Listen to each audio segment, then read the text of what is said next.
Hi, Mitchell Levy, global credibility expert, and we are at one of the most funnest times of my day, and that's when I get to interview a leader on their values and give you an opportunity to see inside a head of somebody who's pretty cool. And today we have Fred Lee. Fred, welcome. Glad you can make it. Thanks for having me, Mitchell. Oh, you're welcome. Glad to have you. We got this set up through other people. It's even better. So, the first question, who are you? Who is Fred Lee? Yeah, so my name is Fred Lee, and I am a meta-thinking expert with a background in psychology, a former Army officer who's worked along psychological operations units, and an award-winning magician and hypnotist.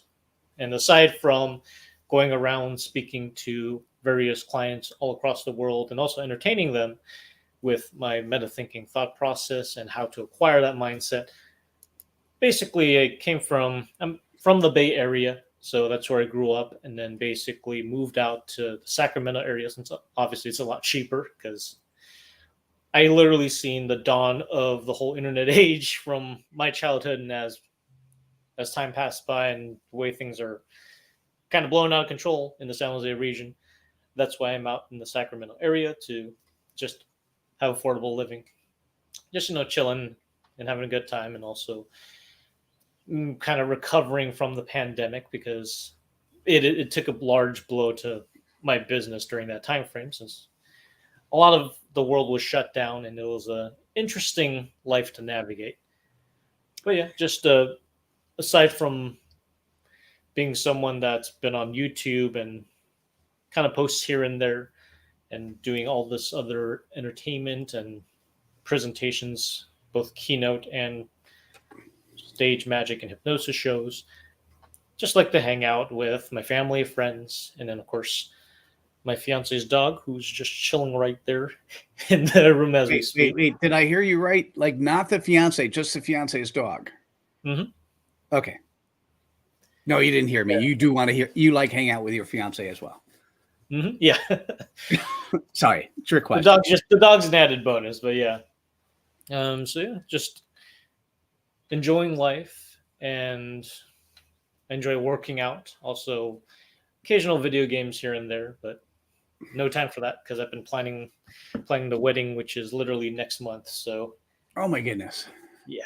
Right. Actually, when you and I did the pre-interview, I wasn't sure if you were going to book before or after, um, because the wedding is a lot. It's always a lot of work and things happening.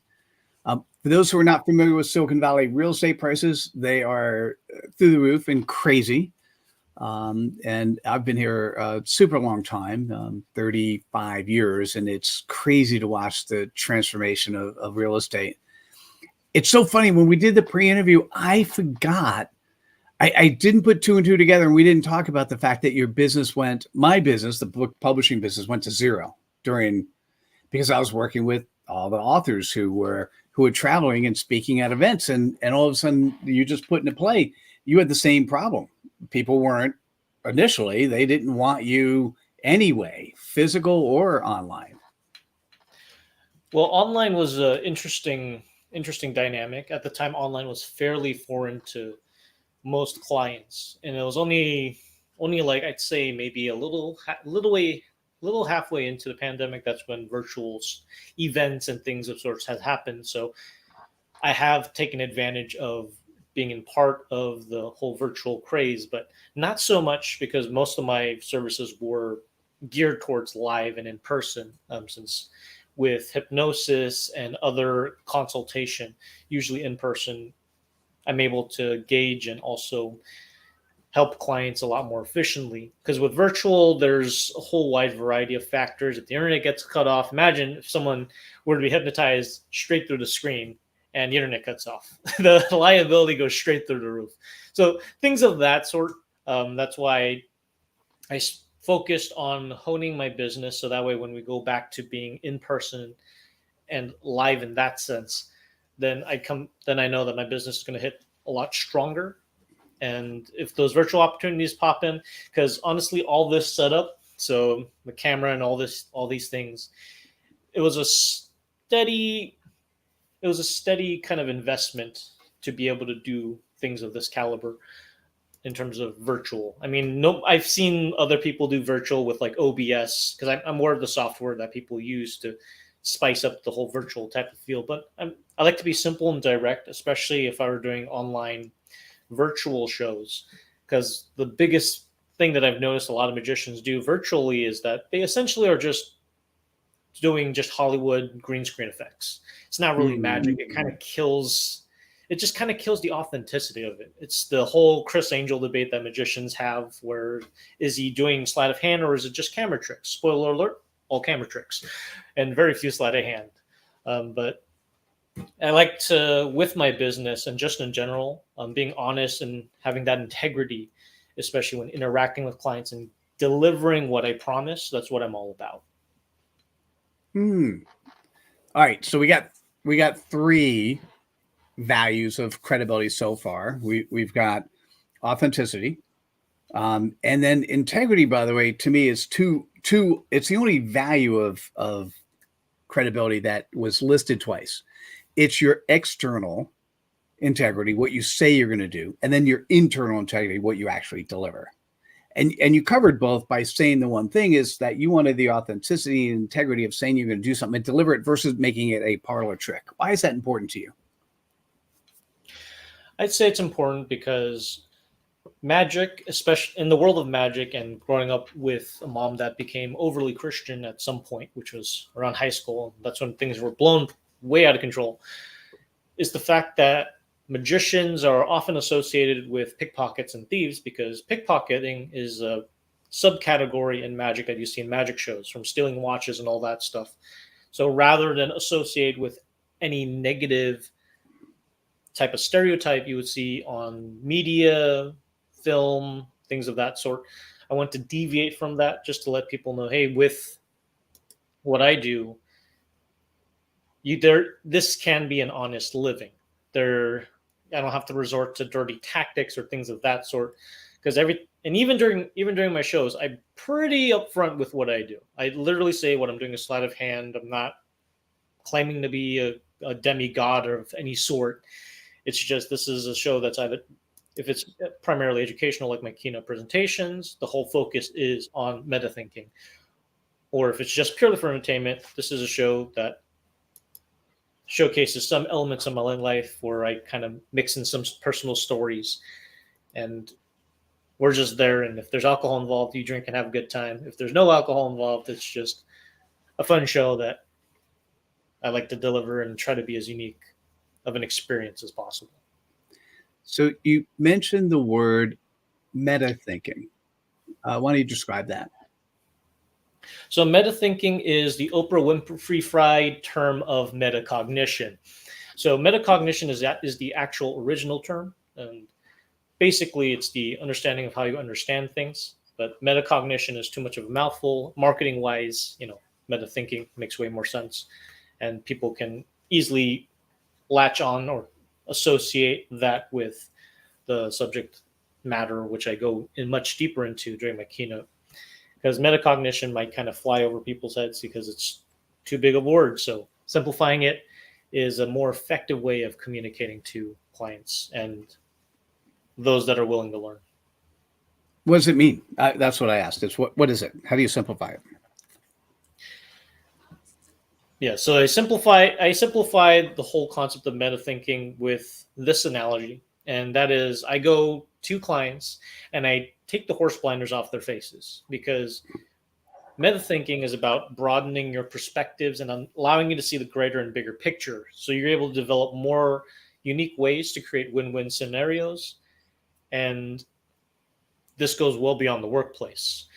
From a personal standpoint, you're able to solve a lot of simple problems. This can range from, let's say, weight loss goal dilemmas, or trying to financially put yourself on a better, in terms of saving for a house, let's say, creating habits.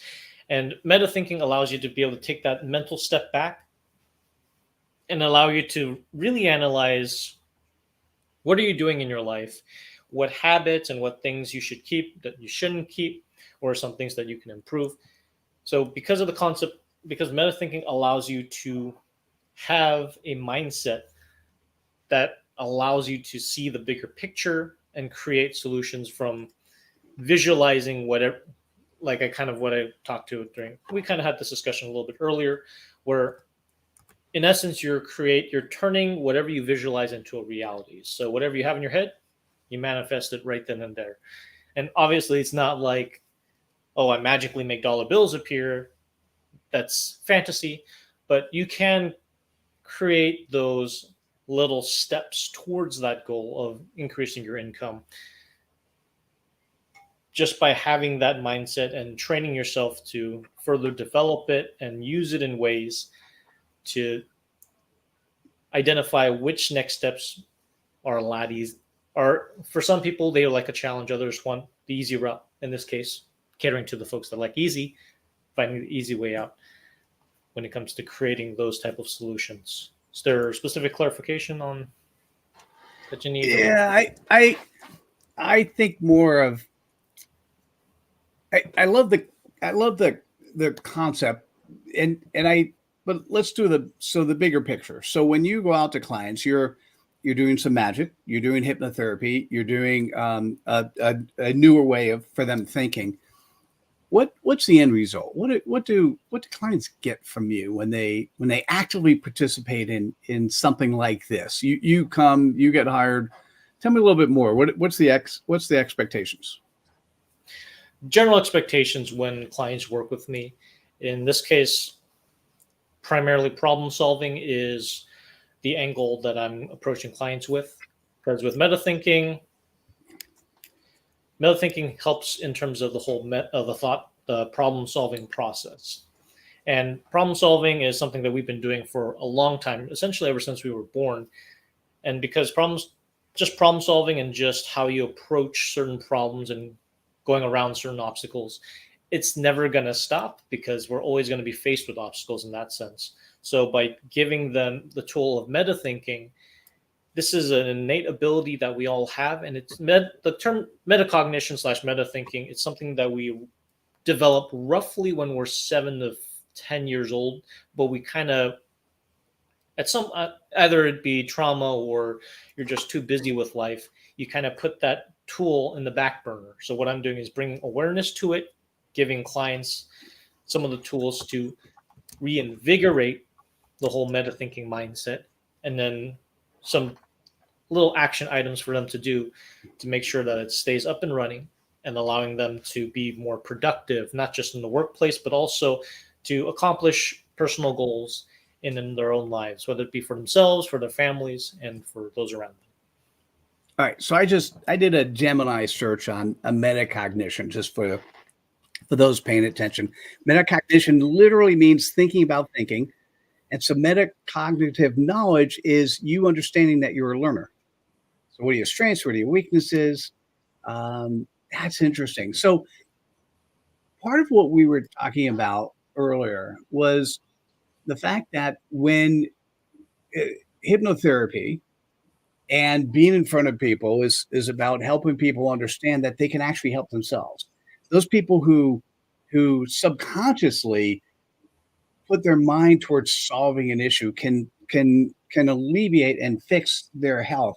Talk a little bit more about that because you had a really strong opinion about it. Yeah. So just to clarify, in terms of what I do, hypnotherapy is a whole separate entity. I incorporate hypnosis because in the end, when I do my presentations, it's edutainment. So I entertain and educate. So it's more of a comedy hypnosis show with more, just more geared towards helping people lock in certain key points of the talk. But pain is entirely subjective, and there's numerous studies done on pain, also from personal experience and what I've seen from others. People can repress pain, and it's can be done through the fight or flight type of response where the adrenaline's pumping, and people are able to bench press like a ton, is average on what most cars weigh, off of, let's say, their child who's been trapped under it. The hysterical strength, things of that sort. There are many interesting cases on pain and the ways that people can just push their bodies beyond their limits without thinking too much about the repercussions. So with the fact that pain being subjective, you can tell somebody, hey, this is a knife instead of a little itty bitty needle. You can either really increase the level of pain or decrease the level of pain based on what you tell someone. So doctors, for example, when they either do a blood draw or give a kid some vaccine, they just say, oh, it's like a little pinch or you don't feel it at all. And that usually minimizes the pain, because in the child's head, let's say if they're really afraid of needles, they blow up that pain to ridiculous proportions. And that's where things get dicey. So there are other rare cases. I have a friend who has CRPS, which is a rare neurological disorder that causes your brain to fire off signals entirely at random. So just random, like unimaginable levels of pain hitting different parts of the body, and it's something that is well beyond their control. That's a disorder that just shows how much the brain can do so much damage to itself. And because of things of that, like diseases and other disorders that exist, that causes either people to feel extreme levels of pain or no pain at all because the brain doesn't shoot off any pain receptors. That's when I realized the whole mind-body connection, even though it sounds like a holistic hippie thing, the mind-body connection is a genuine type of phenomena that shouldn't be ignored and should be taken advantage of. If we got brains, why not use them? If we got these bodies, why not use them? And because two and two coincide and work together to pretty much allow us to do all the things that we do on a regular basis, with meta thinking and also understanding that pain is subjective, you can even detach yourself mentally from certain types of pain. Obviously, do this with caution, because the last thing you want is to bleed out. Well, we don't want to go too graphic, but you get the idea. Basically, being able to detach yourself from certain pain to be able to either accomplish a task, and this generally would apply to people that are more blue collar or more physical in their work nature.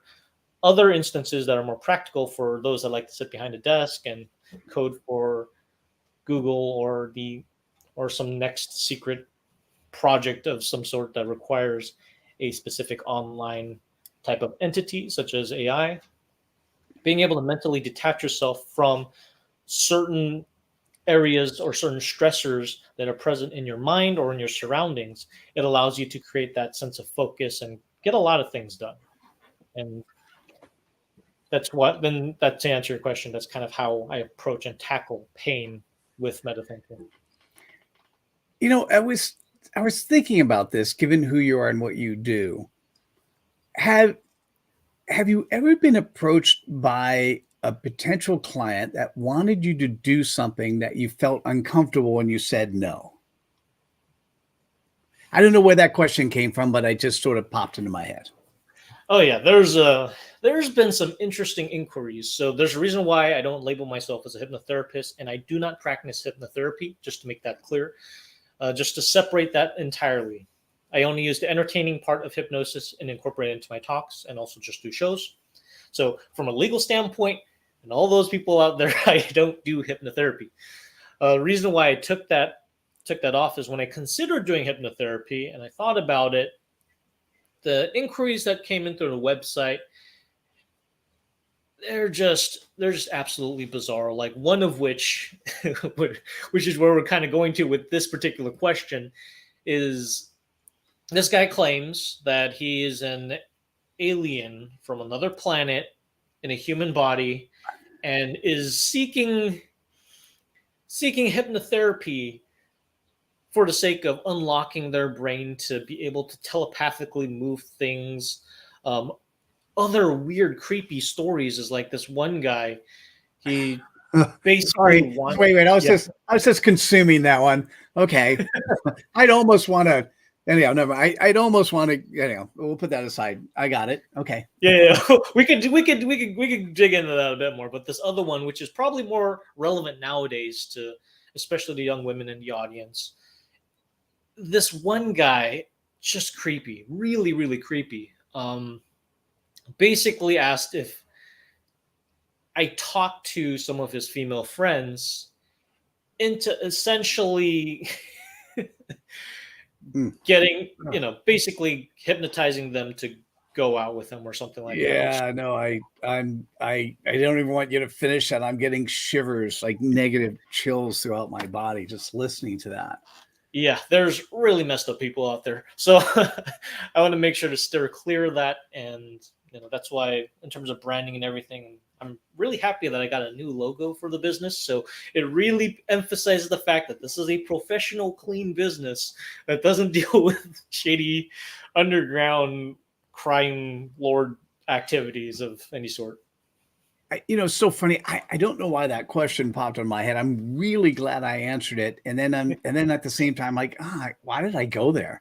So sorry. No, it's cool. It's like because of my background, especially entertainment side of things, you come across weird people. But it's part of the job. It's what makes it fun. But at the same time, yeah, you kind of have to watch your six from time to time, making sure that no one does anything weird. So the concept there then is one of the incremental values associated with credibility is having the intent and commitment to do the right thing. Okay. Mhm. So what's your what's your thermometer? What is the right thing? How do you determine what is right or not right? And obviously the examples you gave were very clear cut. And where does it get ambiguous? So for the most part, I try to make sure that there's no gray line to straddle, because the moment you encounter a gray line and have to do something and end up in those situations, I'd say you kind of did something wrong. So it's all about prevention. So in terms of the gray line, I try to find ways to prevent getting to that point.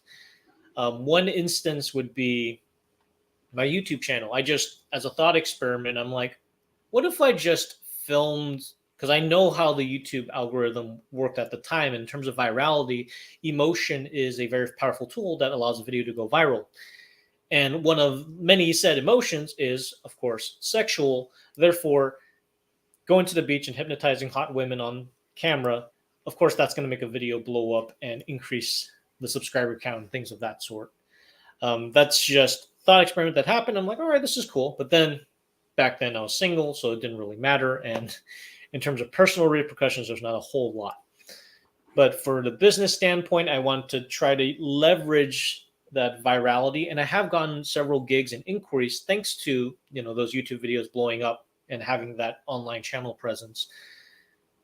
It was just a matter, and especially during the pandemic, it's all about, okay, while doing that on tandem, I should have also, worked on the whole professional side of the business. Yes, there are elements of that where I do throw in highlight clips and things of that sort for clients to look over and review if they want to see if I'm a fit for their event. But especially amongst the fan base and things of that sort, I kind of had to filter, especially during the pandemic days, filter out who the true fans are, who essentially are the horn dogs are.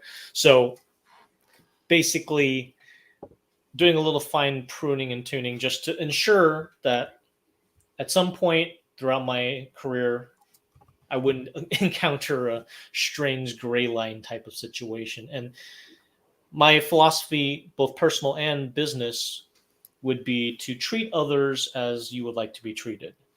And I do everything with the utmost respect to make sure that both parties are, they don't feel that they're violated in any way, shape, or form, that they both are getting something out of it that they would like. And I had, especially during my time when I go out and record, there are people that say, hey, I appreciate I like the experience and everything, but could you censor me? So I've had some videos where I blurred some people out. I do respect their wishes. Other people, they don't want to be on camera at all. I'm like, all right, cool. Just move on. There's other people that if they want to just showcase how much fun they're having, then they can do that. So I approach everything with consent. And it's a very, very rare statement to hear from a man nowadays, according to the current generation demographic. But yes, consent and everything. hey, good men do exist. So I gotta put that out there at least. It's actually a very true statement. Fascinating. Okay, I'm thinking about the different values of credibility. There's one last. So let me ask you a quick question, and then I've got two others that I will do at the end.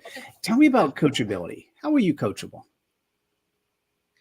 Just the willingness to learn and just being curious. Those are two things in terms of me being coachable. Just the willingness to learn and also that curiosity of just things in life. If something piques my interest, I'm wanting to learn about it. Other times, as I go out through life, I'm always finding ways to improve myself and things of that sort. So whenever there's an opportunity to be coached or somebody offers to be a mentor per se, then I'm open to the idea. And then I go in, I make sure that they're legitimate and do what they do, obviously, because nowadays there's like a million coaches on the planet. So there's got to be that filtering process first. But aside from knowing that they're legitimate, once I find someone that is a good coach and is a good fit for how I want to learn and improve on either myself or my business or anything of that sort, then yeah, in essence, I am pretty coachable, just within certain constraints. That's interesting. It got me thinking about it. Maybe you can answer this. You and I in the pre-conversation started talking about the authority complex of accepting somebody because they're that. And I think coachability comes from anybody, right? It's just being open for learning and growing. Um, but anyhow, I have so two last questions. So stick around, guys. One is if people are interested. By the way, stick around for the last question because this one's really cool. But the first question is, if people want to reach out to you, how best can they do that? They can visit me at fredleemind.com. And then the social media that I'm generally most active in would be Instagram and then also YouTube. So I do read through the YouTube comments. And because the comments have been quite barren lately, it should be relatively easy to reach out to me there too. But the best, if in order of hierarchy, website, Instagram, and then YouTube. Gotcha. Okay. So last question. Based on this conversation, is there a question I should have asked you that I didn't, or is there a question you'd like me to ask you now that you can answer?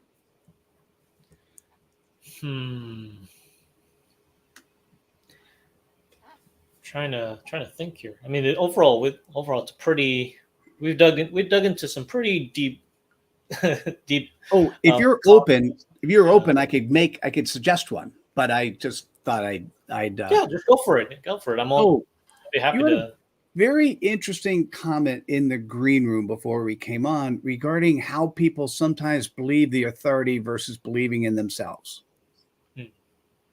And I wouldn't mind if you elaborated that a little bit, because maybe that's part of what you bring to the table. But the concept of allowing people to learn from themselves and to grow and be in control of doing that. Can you talk about that a little bit? Right. So I talked about the authority bias during the earlier conversation prior to going live. And the authority bias, in essence, is someone that you personally put your trust, faith, credibility, and other things into. You would more likely do what they say than if anyone else were to say it. So, for example, you would trust your doctor if they say, hey, you should go out and exercise and eat properly, than if you're to talk to a friend or, maybe a family member that addresses you the same way. Because what I usually see that's pretty common is that they kind of see it as an attack on their ego, things of that sort. So I bring up authority bias because it is a phenomena that does exist. Not many people are aware of it because they don't often sit down and reflect as much.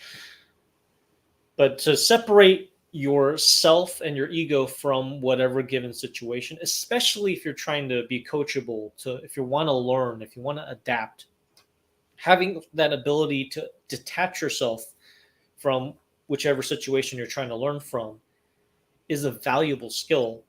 And that's one of many reasons why I talk about meta thinking and get people to create their own meta thinking mindset, because every brain works differently. Everybody sees things differently. And just getting them and helping them mold themselves in a way where they're able to do simple things like that. I say simple, but it may be simple to very successful people because they have some form of meta thinking, metacognition.